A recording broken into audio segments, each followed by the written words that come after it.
আচ্ছা মানুষ বলো দেখি, রাত্রি কেন কালো? চাঁদ সূরজ কোথা থেকে পেল এত আলো? পশু পাখি কয় না কথা, মানুষ কেন কয়?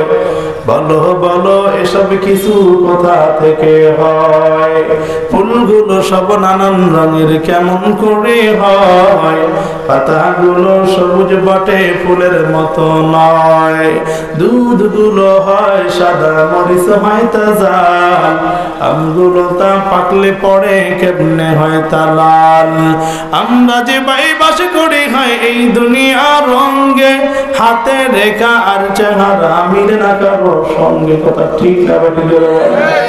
আর মিলে না কথার ধরন আঙ্গুলের রুটি। আল্লাহ তাআলা একজন আছেন, প্রমাণ হলো ঠিক। আল্লাহ কয়জন? মুহাম্মদে বলেন আল্লাহ কয়জন? আর জোরে বলেন আল্লাহ কয়জন? আল্লাহর সাথে কোনো শরীক আসেনি। কথা বলেন আসেনি? আল্লাহর সাথে কোনো শরীক নাই। আমার আল্লাহর কুদরত কত জানো? এই যে চিকন লতার গাছ দেখেন, কদু গাছ আছে না? এই চিকন লতার গাছ থেকে এত বড় বড় কদু কে বের করে? আওয়াজ দিয়ে বলেন কে? লতার গাছে কে দিল গো এত বড় কদু?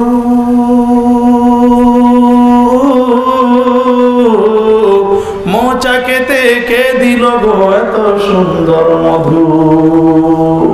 মায়ের বুকে কে দিল গো জগৎ ভরা মায়া? চতুর্মাসে জমিন ফাটে কে দিল গো ধুলা? মরিচ গাছে কে দিল গো মরিচের এত জাল? ভাদ্র মাসে কে দিল গো গাছে পাকে তাল? জমির বুকে কে দিল গো শস্য অপরাণ? কোকিলের কণ্ঠে কে দিল গো মিষ্টি মধুর গান? ভাবিয়া দেখো রে ইন্ডিয়ার মুসলমান, এগুলা সব আমার আল্লাহর দান। চিৎকার করে বলেন আল্লাহু আকবার। ক্ষমতা কার? এ মুহাব্বতে বলেন ক্ষমতা কার? আমার আল্লাহর কুদরত কত আমি বুঝাবার জন্য বলি, ভালো করে শুনে নাও। রাত্র হলে আকাশ কালো, দিন হলে সাদা। ক্ষমতা কার? এবারে কোন ক্ষমতা কার? রাত্র হলে আকাশ দেখো কালো হয়ে যায়, দিন হলে কোথা থেকে আলো ফিরে পায়? রাতের আকাশ তারকা দিয়ে কে করিল সাজ? দিনের আকাশ মেঘ দিয়ে কে বানাইল রাত? চিৎকার করে বলো আল্লাহু আকবার। সকাল হলে বিলের মাঝে শাপলা যেমন ফোটে, সন্ধ্যা হলে কার ইশারায় তাহাই আবার ঘটে। ধানের শীষে প্রথমে দেখো দুধ পাওয়া যায়, কয়েকদিন পর কোথা থেকে চাউল এসে যায়। কাঁদতে থাকা শিশুটি যখন মায়ের কোলে যায়, কোন মায়াতে কার ইশারায় কান্না থেমে যায়। ভিজা কাপড় রোদে দিলে তা শুকিয়ে যায়, কিন্তু তাহার পানিটুকু কোথায় উড়ে যায়। চাঁদ দেখো ছোট থেকে বড় হয়ে যায়, কার ইশারায় জমিনের মধ্যে সে আলো ছড়ায়। চিৎকার করে বলেন আল্লাহু আকবার। বেলাল ডেকে বলেন ইহুদি, তুমি আমার যার ব্যাপারে প্রশ্ন করেছো, আল্লাহ তাআলা দুনিয়ার ব্যাপারে বলছেন কলিল, ছোট্ট, এর থেকে ছোট আর হতে পারে না। তোমার তার ব্যাপারে প্রশ্ন করলাম, তুমি সেটাই বলতে পারলা না। আর তুমি আমার যার ব্যাপারে প্রশ্ন করেছো, আল্লাহ তাআলা তার ব্যাপারে বলেছেন আজিম, আমার পয়গম্বর মহান চরিত্রের অধিকারী। চিৎকার করে বলেন সুবহানাল্লাহ। এ বাবা, বুঝাবার জন্য বলি, ভালো করে শুনে নেন। যে যাকে চিনে সে তাকে মানে, যে যাকে চিনে না সে তাকে কথা কয় না। যে যাকে চিনে সে তাকে মানে, যে যাকে চিনে না সে তাকে মানে না। চিনলে জীবন দিয়া হইল মানে, কথা কয় না, ঠিক না? কেমন জীবন দিয়ে হইল মানে? আল্লাহর পয়গম্বর বিশ্ব নবী মুহাম্মদুর রাসূলুল্লাহ সাল্লাল্লাহু আলাইহি ওয়াসাল্লাম এর কাছে একবার আম্মা জান আয়েশা রাদিয়াল্লাহু তাআলা আনহা প্রশ্ন করে ডেকে বলেন, পয়গম্বর, ইউসুফ নবীকে দেখে মিশরের মেয়েরা হাত কেটে ফেলেছিল, আপনাকে দেখে আপনার সাহাবায়ে কেরাম কি করছে বলেন? পয়গম্বর ডেকে বলেন, আয়েশা, ইউসুফ নবীকে দেখা মিশরের মেয়েরা হাত কেটে ফেলেছে, তুমি এইটা দেখলা? আমার সাহাবায়ে কেরাম আমার জন্য গর্দান দিয়ে দিছে, তুমি এইটাকে দেখলা না? চিৎকার করে বলো আল্লাহু আকবার। একজন, দুইজন, তিনজন নয়, হাজার হাজার সাহাবায়ে কেরাম আমার পয়গম্বরের জন্য গর্দান দিয়ে দিছে। কথা কয় না, ঠিক না? বাড়ি করে বলে এর অর্থ হলো সাহাবায়ে কেরাম নবীকে এমন ভাবে চিনেছেন, সাহাবায়ে কেরাম নবীকে এমন ভাবে চিনছেন মানুষ যেমন ভাবে নিজের সন্তানকে চিনে। কথা বলে না, ঠিক না? বাড়ি করে বলে এ বাবা, আল্লাহ তাআলা পয়গম্বর মুহাম্মদুর রাসূলুল্লাহ সাল্লাল্লাহু আলাইহি ওয়াসাল্লামকে কেমন মুহাব্বত করেছেন, কেমন ভালোবেসেছেন। দুনিয়ার মধ্যে আল্লাহ তাআলা যত নবী আলাইহিস সালাতু ওয়াস সালামকে পাঠাইছেন তার মধ্যে শ্রেষ্ঠ নবী পাঠাইছেন আমার পয়গম্বরকে।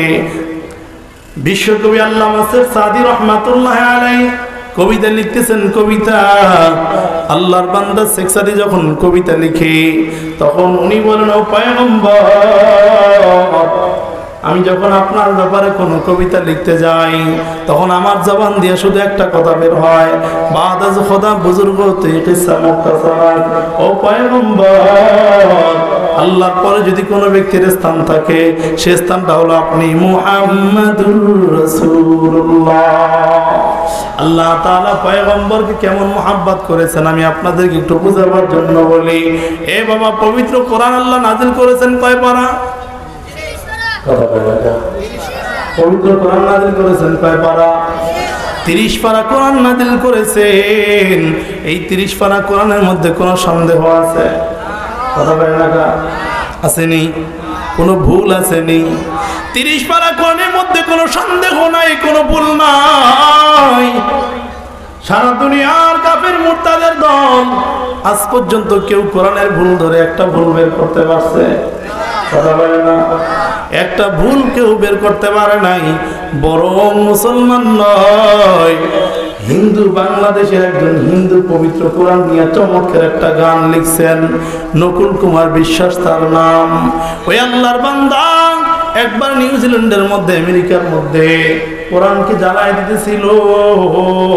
তখন উনি মনে মনে খুব একটা আক্ষেপ নিয়ে বলতেছে, যদিও আমি ভিন্ন ধর্মের, কিন্তু একটা ধর্মের বই এভাবে জ্বালায় দিবে তা আমার দ্বারা দেখা সম্ভব হয় না। তখন উনি বৈশা বৈশা চমৎকার একটা গান লিখছে, আমি কি আপনাদের একটু বলবো নি? বলবো নি? লিখতেছেন, যদি আগুন লেগে, যদি আগুন লেগে ধ্বংস হয়ে যায়, ধ্বংস হয়ে যায়, যদি আগুন লেগে ধ্বংস হয়ে যায় পৃথিবীর সব বইয়ের দোকান, বিশ্ব থেকে হারাবে না পবিত্র কোরআন। কথা কয় না, ঠিক না? যদি আগুন লেগে, যদি আগুন লেগে ধ্বংস হয়ে যায়, ধ্বংস হয়ে যায়, যদি আগুন লেগে ধ্বংস হয়ে যায় পৃথিবীর সব বইয়ের দোকান, বিশ্ব থেকে হারাবে না পবিত্র কোরআন। চিৎকার করে বলেন আল্লাহু আকবার। তখন উনি আবার বলতেছেন, কেমন করে কোরআন ধ্বংস করবে আগুনের তেজ, কেমন করে কোরআন ধ্বংস করবে আগুনের তেজ, আছে বিশ্ব ভরা লক্ষ লক্ষ কোরআনের হাফেজ। ঠিক না? এই মাদ্রাসার মধ্যেও এমন ছোট ছোট হাফেজে কোরআন আছে যারা সূরা ফাতিহা থেকে নিয়ে সূরা নাস পর্যন্ত এক দ্বারা বলবে, একটা নোক্তা ভুল হবে না। চিৎকার করে বলেন আল্লাহু আকবার। উনি বলেন, কেমন করে কোরআন ধ্বংস করবে আগুনের তেজ, আছে বিশ্ব ভরা লক্ষ লক্ষ কোরআনের হাফেজ। ওরা সাপি আসমানি গ্রন্থ, ওরা সাপি আসমানি গ্রন্থ, বাঁচাবে ইসলামের মান, বিশ্ব থেকে হারাবে না পবিত্র কোরআন। কথা কয় না, ঠিক না? তখন উনি আবার একটা চমৎকার একটা উদাহরণ টানছেন। পাকিস্তানে একজন মেজর ছিল, ওনার বুক পকেটে একটা কোরআন শরীফ ছিল। বিমান দুর্ঘটনায় ওই বিমান পুরা ছাই হয়ে গেছে, উনিও পুরা ছাই হয়ে গেছে, কিন্তু এই কোরআন, আল্লাহ তাআলার কোরআন বুকের পকেটের মধ্যে অক্ষত অবস্থায় আছে। চিৎকার করে বলেন আল্লাহু আকবার। তখন উনি বলেন, পাকিস্তানের জিয়া মরল বিমান দুর্ঘটনায়, ভাই বিমান পুরে ছাই হয়েছে, কোরআন পড়ে নাই। আল কোরআনের নূরের বাতি, আল কোরআনের নূরের বাতি আজ বিশ্বে দীপ্তমান, ভবিষ্যৎ থেকে হারাবে না পবিত্র কোরআন। কথা কয় না, ঠিক না? এরপর উনি আরো বলেন, কেমন যারা কোরআন ধ্বংস করতে চায় জানে না তাহারা, যারা কোরআন ধ্বংস করতে চায় জানে না তাহারা, এ কোরআনের প্রতি পাড়ায়, প্রতি পৃষ্ঠায়, প্রতি সূরায় সূরায় ফেরেশতারা সদা দিচ্ছে পাহারা। এই যে আমার বিশ্ব নবীর সাধনার ধন, এই যে আমার বিশ্ব নবীর সাধনার ধন, নকুল কয় রব্বুল আলামিনের দান। চিৎকার করে বলেন কার দান? তানজিলুম মির রাব্বিল আলামিন।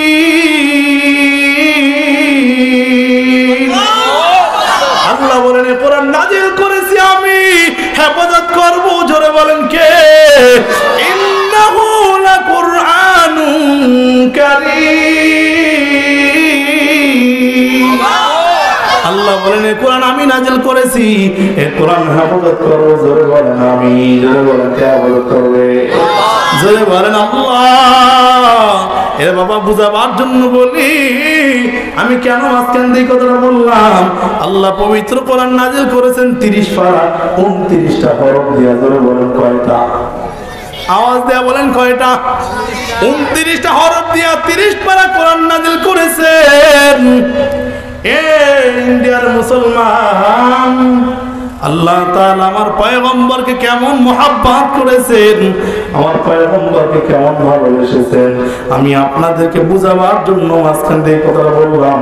আল্লাহ তাআলা গোটা কোরআন শরীফটাকে সাজাইছেন আমার মায়ের নবীর সিফাত দিয়া। 29টা হরফের সাথে আল্লাহ তাআলা আমার পয়গম্বর 29টা সিফাত দিয়ে দিয়েছেন। জোরে কান সুবহানাল্লাহ। আমি আপনাদেরকে বোঝাবার জন্য বলি, যদি আরবি ভাষার প্রথম হরফ হলো আলিফ, প্রথম হরফ কি? মহাব্বতে বলেন কি? আলিফ বললে সব হলো না, গুনাহ হলো। তো বলেন না জানো প্রথম হরফ কি? প্রথম হরফ হলো আলিফ।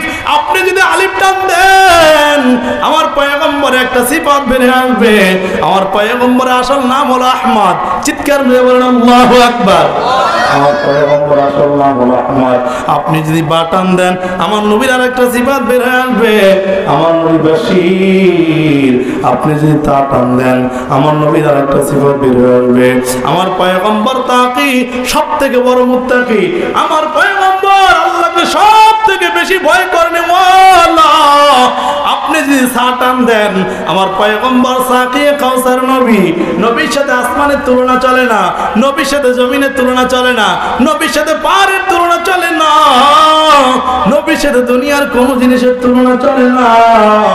এ বাবা, বুঝাবার জন্য বলি, ভালো করে শুনে নেন আমার পয়গম্বর কেমন ছিলেন। আল্লাহর পয়গম্বরের একজন সাহাবী হযরত জাবের রাদিয়াল্লাহু তাআলা আনহু, আমি আগেই বলছিলাম, যে যাকে চিনে সে তাকে মানে, যে যাকে চিনে না সে তাকে মানে না। চিনলে জীবন দিয়ে হইল মানে। সাহাবায়ে কেরাম গর্দান দিয়ে দিয়েছেন, কিন্তু আমার মুসলমান ঠিক মতো 5 ওয়াক্ত নামাজও পড়তে পারে না। কথা হয় না, ঠিক না? সাহাবায়ে কেরাম গর্দান দিয়ে দিয়েছেন, কিন্তু আমার মুসলমান ঠিক মতো নবীর মুহাব্বত দাড়িটাও রাখতে পারে না। সাহাবায়ে কেরাম গর্দান দিয়ে দিয়েছেন, কিন্তু আমার মুসলমান ঠিক মতো মাথায় টুপিও মাথায় দিতে পারে না। এর অর্থ কি জানো? নবীর পরিচয় নাই। নবীকে যদি চিন্তা, সাহাবায়ে কেরাম যেমন নবীর জন্য জীবন দিয়েছেন, তোমার আমার কাছেও তেমন কষ্ট কষ্ট হতো না। এই জন্যই তো আমি আপনাদের কাছে একটু পরিচয় দেই, তবে সময় খুব সংক্ষিপ্ত, সময়ের মধ্যে আলোচনা শেষ করে দিব। জাবের রাদিয়াল্লাহু তাআলা পূর্ণিমা চাঁদে মায়ের নবীর কাছে গিয়েছেন। যাওয়ার পর পয়গম্বরের চেহারার দিকে একবার জাবের রাদিয়াল্লাহু তাআলা তাকায়, আর একবার পূর্ণিমা চাঁদের দিকে তাকায়। একবার জাবের নবীর চেহারার দিকে তাকায়, আর একবার পূর্ণিমা চাঁদের দিকে তাকায়। একজন সাহাবী পিছন থেকে প্রশ্ন করে কয়, ও জাবের, ভালো করে শুনে নাও, তুমি বলো আসমানের চাঁদ সুন্দর না জমিনের চাঁদ সুন্দর? জোরে কোন সুবহানাল্লাহ। এবার জাবের রাদিয়াল্লাহু তাআলা বলেন, আমি চিন্তা ভাবনা করে তাকাইয়া দেখি ওই পূর্ণিমা চাঁদের মধ্যে মলিনতা দেখা যায়, কিন্তু আমার পয়গম্বর রাহমাতুল লিল আলামিনের চেহারার মধ্যে বিন্দু পরিমাণ কোনো মলিনতা নাই। চিৎকার করে বলেন সুবহানাল্লাহ। মুসলমান এই পর্যন্তই ক্ষান্ত নয়, আপনি যদি হাত টান দেন আমার নবীর আরেকটা সিফাত বের হয়ে আসবে। আমার নবীর নাম হলো হাবিবুল্লাহ। আল্লাহ তাআলা খুশি হইয়া আমার পয়গম্বরকে হাবিবুল্লাহ উপাধি দিয়েছেন। এখানে একটা প্রশ্ন আসে, হাবিবুল্লাহ অর্থ দোস্ত, খলিলুল্লাহ অর্থ দোস্ত। শব্দগতভাবে দুই অর্থের মানা এক, কিন্তু পারিভাষিক অর্থ দুই মানা এক না। বলে তাহলে আমার পয়গম্বরকে আল্লাহ তাআলা হাবিবুল্লাহ বললেন কেন? ইব্রাহিম নবীকে আল্লাহ তাআলা খলিলুল্লাহ বললেন কেন? এখানে একটা প্রশ্ন থাকে কি থাকে না? এখানে একটা প্রশ্ন থাকে, তবে উত্তরটাও বড় চমৎকার। হাবিবুল্লাহ অর্থ আল্লাহর দোস্ত, খলিলুল্লাহ অর্থ আল্লাহর দোস্ত, কিন্তু দুই দোস্তের মধ্যে বড় পার্থক্য। খলিলুল্লাহ ইব্রাহিম আলাইহিস সালাতু ওয়াস সালাম আমার আল্লাহকে খুশি করার জন্য নিজে আগুনের মধ্যে চলে গিয়েছেন, নিজের সন্তানকে বনবাসের মধ্যে ফালায়া দিয়েছেন, স্ত্রীরও ফালায়া দিয়েছেন, নিজের সন্তানকে আল্লাহকে খুশি করার জন্য জবাই করার জন্য প্রস্তুতি নিয়েছেন। কথা কয় না, ঠিক না বেটি? জোরে বলেন। নিজের সর্বস্ব বিলীন করে দিয়া আল্লাহর কাছ থেকে উপাধি পেয়েছেন খলিলুল্লাহ। ইব্রাহিম নবী নিজের সন্তানকে জবাই করার প্রস্তুতি নিয়ে আল্লাহকে খুশি করে ফেলেছে। এই জন্য ইব্রাহিম আলাইহিস সালাতু ওয়াস সালামকে আল্লাহ তাআলা খলিলুল্লাহ উপাধি দিয়েছেন। এর অর্থ হলো ইব্রাহিম নবী আল্লাহকে খুশি করে দিয়েছে। আর হাবিবুল্লাহর পারিভাষিক অর্থ হলো আমার আল্লাহ পয়গম্বরকে খুশি করে দিয়েছে। এরে মুসলমান, আপনি যদি জিম টান দেন আমার পয়গম্বর আরেকটা সিফাত বের হবে। আমার পয়গম্বর জামিল, নবীর মতো সুন্দর নবী জমিনের মধ্যে আর কেউ আসেনি। কথা বলে না, নবীর মতো সুন্দর জমিনের মধ্যে কেউ নাই। বুঝাবার জন্য বলি, ভালো করে শুনে নেন। আপনি যদি ডাল টান দেন আমার পয়গম্বর আর একটা সিফাত বের হয়ে আসবে। আমার পয়গম্বর সব থেকে বড় দায়ী, নবীর মতো এত বড় দায়ী জমিনের মধ্যে কেউ নাই। আমার পয়গম্বরের মতো এত বড় দিন দাওয়াত দেনেওয়ালা দুনিয়ার মধ্যে কেউ আসেনি। কথা কয় না, কেউ আসেনি। আমার পয়গম্বরকে এত দিনে দাওয়াত দিয়েছেন। দিনে দাওয়াত দেওয়ার কারণে পয়গম্বর কত কষ্ট সহ্য করেছেন। এর আল্লাহর বান্দা বুঝাবার জন্য বলি, ভালো করে শুনে নেন। আমার পয়গম্বর দুনিয়া থেকে বিদায় হয়ে যাওয়ার পর আবু বকর রাদিয়াল্লাহু তাআলা খলিফাতুল মুসলিমিনের মসনদে বসেছেন। আমার নবীকে এমন দাওয়াত দিয়েছেন, এটা বুঝাবার জন্য ছোট্ট একটা আমার পয়গম্বরের থেকে একটা ঘটনা আমি টান দিতেছি রে বাবা। আল্লাহর পয়গম্বর বিশ্ব নবী দুনিয়া থেকে বিদায় হওয়ার পর আবু বকর রাদিয়াল্লাহু তাআলা খলিফাতুল মুসলিমিনের মসনদে বসলেন। আবু বকর দুনিয়া থেকে বিদায় হয়ে যাওয়ার পর ওমর রাদিয়াল্লাহু তাআলা খলিফাতুল মুসলিমিনের মসনদে বসেন। এবার ওমর যখন খলিফা হয়েছেন, ওমরের সন্তান আব্দুল্লাহ ওমর রাদিয়াল্লাহু তাআলা কে ডেকে বলেন, ও বাবা ওমর, মানুষ যখন মক্কা মদিনার খলিফা হয়, মানুষ যখন বড় বড় রাজা হয়, বাচ্চা হয়, ওই সময় মানুষ বড় আনন্দ করে, ফুর্তি করে রে বাবা। ও বাবা ওমর, আপনি আনন্দ ফুর্তি করতে পারবেন না। ও বাবা ওমর, আপনি মক্কা মদিনা নবনিযুক্ত খলিফা হয়েছেন, আপনি আনন্দ ফুর্তি করতে পারবেন না। বলে আমি কি করব বলো। বলে বাবা আমার পয়গম্বর মক্কার বড় বড় কাফেরদের কাছে দ্বীনের দাওয়াত নিয়ে গিয়েছেন, আপনিও সেই সমস্ত কাফেরদের কাছে জায়গা ঘুরে ঘুরে দেখে আসবেন আমার পয়গম্বর দ্বীনের জন্য কেমন কষ্ট করেছেন। বলে কোন জায়গাটা আগে যাব? বলে যেই জায়গাটার মধ্যে আগে যাবেন তার নাম হলো তায়েফের ময়দান। ওই তায়েফের ময়দানে আমার পয়গম্বর দ্বীনের জন্য তাজা রক্ত ঝরিয়েছেন। বলে কোন সময় যাবা? বলে রাতের বেলা চলো। ওমর আর সন্তান বাবা একটু মনোযোগ দিয়ে আলোচনাটা শুনেন, বোঝাবার জন্য বলে ভালো করে শুনে নেন। আল্লাহর পয়গম্বরের সাহাবী আব্দুল্লাহ ইবনে ওমর রাদিয়াল্লাহু তাআলা আর আমিরুল মুমিনিন ওমর রাদিয়াল্লাহু তাআলা রাতের বেলা বাবা সন্তান দুইজনে দুইটা ঘোড়া নিয়ে তায়েফের ময়দানের দিকে রওনা হয়ে গেল। ওমর রাদিয়াল্লাহু তাআলা আর আব্দুল্লাহ রাদিয়াল্লাহু তাআলা যখন তায়েফের পাহাড়ের কাছে পৌঁছেছে, আব্দুল্লাহ ওমরকে ডেকে বলে বাবা ওই যে তাকাইয়া দেখেন তায়েফের একটা পাহাড়, ওই পাহাড়ের মধ্যে আমার পয়গম্বর দ্বীনের জন্য রক্ত ঝরিয়েছেন। এবার ওমর রাদিয়াল্লাহু তাআলা বলেন ওই পাহাড়ের মধ্যে পয়গম্বর দ্বীনের জন্য তাজা রক্ত ঝরিয়েছেন। ওমরের সন্তান আব্দুল্লাহ লাফ দিয়া ঘোড়া থেকে নেমে গেল। লাফ দিয়া ঘোড়া থেকে নেমে যাওয়ার পর এবার আব্দুল্লাহ ওমরকে ডেকে বলে বাবা যেই জমিনের মধ্যে আমার পয়গম্বরের লাল রক্ত জমিনে পড়েছে ওই জমিনে আপনারা আমি ঘোড়ার উপর চলতে দিব না। ও বাবা আপনিও ঘোড়া থেকে নেমে যান। এবার আব্দুল্লাহ রাদিয়াল্লাহু তাআলার এই কথায় ওমর সাথে সাথে ঘোড়া থেকে নেমে গেল। ওমর যখন ঘোড়া থেকে নেমে গিয়েছেন আব্দুল্লাহ তার পায়ের থেকে জুতা দুইটা খুলে ফেললেন আর ওমরকেও জুতার দুইটা খুলতে বললেন। এবার ওমরকে ডেকে বলেন রে বাবা তাড়াতাড়ি পায়ের থেকে জুতা দুইটা খুলে ফেলেন। ওমর ডেকে বলেন সন্তান কেন? বলে যে এই জমিনের মধ্যে আমার নবীর লাল রক্ত জমিনে পড়েছে ওই জমিনে আপনার আমি জুতা পায়ে দিয়ে হাঁটতে দিব না। আপনি তাড়াতাড়ি পায়ের থেকে জুতা দুইটা খুলে ফেলেন। এবার ওমরও জুতা দুইটা খুলে ফেললেন। বাবা সন্তান দুইজন একসাথে তায়েফের ময়দানের দিকে রওনা। যখন বাবা সন্তান তায়েফের পাহাড়ের কাছে পৌঁছে গেছে আজকে তাকাইয়া দেখে হাজার হাজার মানুষ ওমরের জন্য বড় স্টেজ করেছে, বড় লাল গালিচা ওমরের জন্য বিছিয়েছে। কারণ ওমর মক্কা মদিনার নবনিযুক্ত খলিফা। আর পিছন থেকে আব্দুল্লাহ ফুবাইয়া ফুবাইয়া কান্না করে। আব্দুল্লাহকে দেখে ওমর ডেকে বলে বাবা কেন কান্না করো বলো। এবার আব্দুল্লাহ ডেকে বলে বাবা 20 বছর আগের তায়েফের ময়দান আর এখনকার তায়েফের ময়দান এক নয়। ওই সময় আমার পয়গম্বর তায়েফের জমিনে আসছে।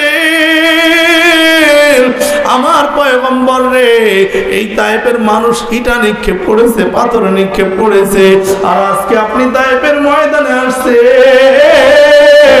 আপনার জন্য লাল গালিচা বিছাইছে, আপনার জন্য দুই পাশে রাস্তার পাশে আহলান সাহলান জানাবার জন্য রেডি হয়ে গেছে। এবার ওমর রাদিয়াল্লাহু তাআলা আর তার সন্তান আব্দুল্লাহ দুইজন স্টেজের মধ্যে আসলেন। এবার ডেকে বলে সন্তান তুমি আমারে কেন হাজির করেছো তায়েফের ময়দানে বলো। এবার আব্দুল্লাহ ডেকে বলে রে বাবা কেন হাজির করেছে জানেন? আমি আমার পয়গম্বরের একজন বড় আশিক, আমি একজন নবীর পাগল। আমার পয়গম্বরের এই তায়েফের ঘটনাটা আমি বারবার নবীর কাছে জানতে চেয়েছিলাম। আমি আমার পয়গম্বরের বলছিলাম রে নবী এই তায়েফের ময়দানে আপনার সাথে কেমন ব্যবহার করা হয়েছিল আপনি আমার একটু বলেন। আমি তাকাইয়া দেখতাম নবী বলতে গিয়েও বলতে পারতেন না। আর ডেকে বলতেন, আব্দুল্লাহ সব জিজ্ঞাসা করবি, তাইফের ঘটনা জিজ্ঞাসা করবি না। সব বলতে পারবো, তাইফের ঘটনা বলতে পারবো না।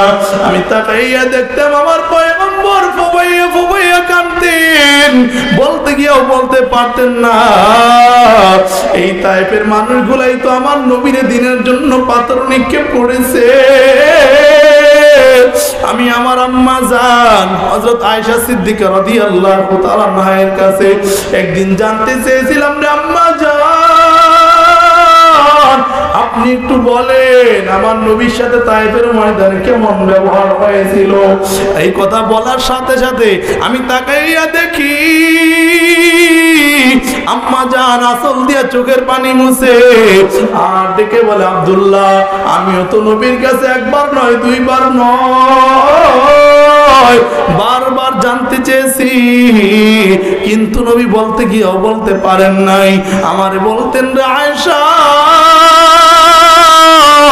সব বলতে পারবো, তাইফের ঘটনা বলতে পারবো না।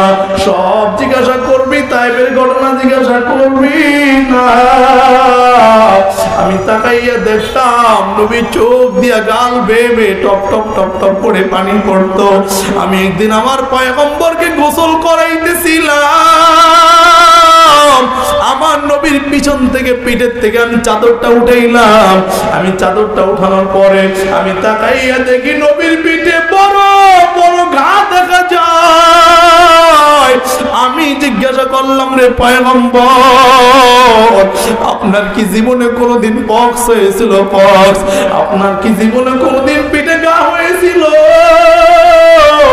নবীর এই কথা বলতে আমি তাকাইয়া দেখি আমার পয়গম্বর দুইটা চোখ দিয়ে টপ টপ টপ টপ করে পানি। আমার পয়গম্বর জিজ্ঞাসা করে ডেকে বলেন, আয়েশা সব বলতে পারবো, এটা বলতে পারবো না। সব জিজ্ঞাসা করবি, এটা জিজ্ঞাসা করবি না। আমার পয়গম্বর বলতে গিয়েও বলতে পারেন না, ঠোঁট দুইটা কলা পাতার মতো লড়তো। নবী বলতে গিয়েও বলতে পারতেন না। এবার আব্দুল্লাহ ডেকে বলেন, ও তাইফের মানুষ তোমরাই তো আমার পয়গম্বরের দিনের জন্য পাথর নিক্ষেপ করেছো। আজকে এই মজলিসের মধ্যে একটা মানুষ আমি এমন দেখতে চাই যেই মানুষটা আমার পয়গম্বরকে নিজ হাতে পাথর নিক্ষেপ করেছিল। এমন একটা মানুষ আমি এই মজলিসের মধ্যে দেখতে চাই। আব্দুল্লাহ যখন এই কথা বললেন, তাইফের মানুষ মনে মনে চিন্তা করেছে মক্কা মদিনার নবনিযুক্ত খলিফা আমিরুল মুমিনিন ওমর এসেছে। ওমর এমন একজন সাহাবী যার কথার আগে তরবারি চলে। কারণ নবীর তাইফের জমিনে পাথর মেরেছো, ওমর মনে হয় তাদের প্রতিশোধ নেওয়ার জন্য এসেছে। আব্দুল্লাহ দাঁড়াইয়া কয়, রে ভাই তোদের থেকে কোনো প্রতিশোধ নেওয়া হবে না। আজকে আমরা কোনো প্রতিশোধ নেওয়ার জন্য আসি নাই, আমি এই তাইফের ঘটনাটা শোনার জন্য এসেছি। কোন এমন ব্যক্তি আছে একটু দাঁড়াও যে নিজ হাতে আমার নবীরে পাথর মেরেছো। একজন সাহাবী পিছনে বসে মনে মনে চিন্তা করে কয়, আজকে আমার গর্দান থাকার যায়, ওমর আমার বিচার যা করে মনে চায় তা করে করুক, আমি আজকে এই ঘটনা শুনেই দিব। হঠাৎ করে পিছন থেকে একজন সাহাবী লাফ দিয়া দাঁড়ায় গেল, চিৎকার করে বলে আল্লাহু আকবার। লাফ দিয়া দাঁড়ায় যাওয়ার পর ওমর রাদিয়াল্লাহু তাআলা ডেকে বললেন, তোমার নাম কি বলো? বলে আমার নাম হলো উবাইদুল্লাহ বিন জাররাহ। বলে তুমি কি আমার নবীর পাথর নিক্ষেপ করেছো? বলে হ্যাঁ, আমি আমার এই হতভাগা হাতটা দিয়া আমি আমার পয়গম্বরের পাথর নিক্ষেপ করেছিলাম। বলে তোমার সাথে আরো কারা ছিল? বলে একজন দুইজন তিনজন নয়, 170 জন মানুষ মিলে আমরা নবীরে পাথর নিক্ষেপ করেছি। বলে তোর সাথে আরো কারা ছিল? বলে আমার সাথে ওসাইর ছিল। ওই ওসাইর মাঠের পিছে দাঁড়ায় দাঁড়ায় কান্না করে, ওসাইরে উদ্ধার করা।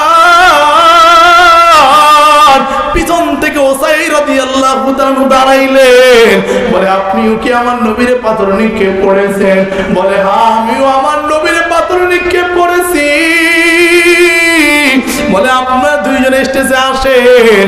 এবার ওবাইদুল্লাহ বিন জাররাহকে আব্দুল্লাহ ডেকে বলে ভাই তুই কেমনে আমার নবীরে পাথর নিক্ষেপ করেছো একটু বলো।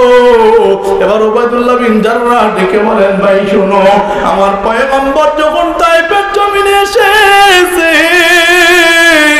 এই তায়েফের মানুষগুলো এত খারাপ, এই মানুষগুলা আমার পয়গম্বরের গায়ের মধ্যে থুতু নিক্ষেপ করে। এরপরে আমি যখন তাকাইয়া দেখি মরুভূমি থেকে বালুগুলা উঠাইয়া নবীর চেহারার মধ্যে মারতেছে। হঠাৎ করে ঘোষণা করে দিল যারা নবীরে পাথর মেরে জমিনে ফালায় দিতে পারবি তাদেরকে একটা নয় দুইটা নয় 100 লাল উট উপহার দেওয়া হবে। আমি ওবাইদুল্লাহ বিন জাররাহ আমি এত খারাপ, আমি 100 লাল উট পাওয়ার আশায় ওই যে তায়েফের মধ্যে একটা বড় পাহাড় দেখেন, পাহাড় ওই পাহাড়ের মধ্যে বড় বড় 3টা পাথর, আমি বড় বড় 3টা পাথর নিয়ে দাঁড়ায় থাকলাম আর মনে মনে চিন্তা করলাম নবী যদি আমার সামনে দিয়া যায় আমি পাথর যদি আগে মেরে নবীর জমিনে ফালায় দিতে পারি তাহলে উটগুলা পাবো আমি। ওবাইদুল্লাহ বিন জাররাহ এই আশা মনে মনে চিন্তা করে 3টা বড় বড় পাথর নিয়ে পাহাড়ের দুর্গম গিরিপথের মধ্যে দাঁড়ায় থাকলেন। ওবাইদুল্লাহ বলেন আমি তাকাইয়া দেখি দুষ্ট ছেলেরা নবীকে ধাওয়াইয়া ধাওয়াইয়া যখন এখান দিয়ে নিয়ে আসে আমি পাহাড়ের গুহার থেকে সুযোগ বুঝে বড় একটা পাথর, ওই পাথরটার ওজন 10 কেজির মতো হবে, এত বড় একটা পাথর নিয়ে আমি নবীর কপালের উপর মেরে দেই। আমি কপালের উপর মেরে দেওয়ার পর আমি তাকাইয়া দেখি আমার পয়গম্বরের কপালটা পেটে টকবক টকবক রক্তগুলো জমিনের মধ্যে গড়ায় গড়ায় পড়ে। আমি ওবাইদুল্লাহ তো খারাপ, আমি সুযোগ বুঝে আরেকটা পাথর নবীর ঠোঁটের উপরে মেরে দিলাম।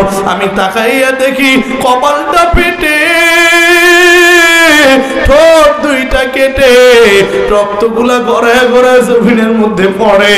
আমার দিকে আমার নবী হাত ইশারা করে বলো ওবাইদুল্লাহ এই তায়েফের মানুষ আমার বালি নিক্ষেপ করছে, তুই নিক্ষেপ করেছে কিন্তু কেউ আমারে পাথর নিক্ষেপ করে নাই। তুই যেহেতু আগে আমারে পাথর নিক্ষেপ করেছ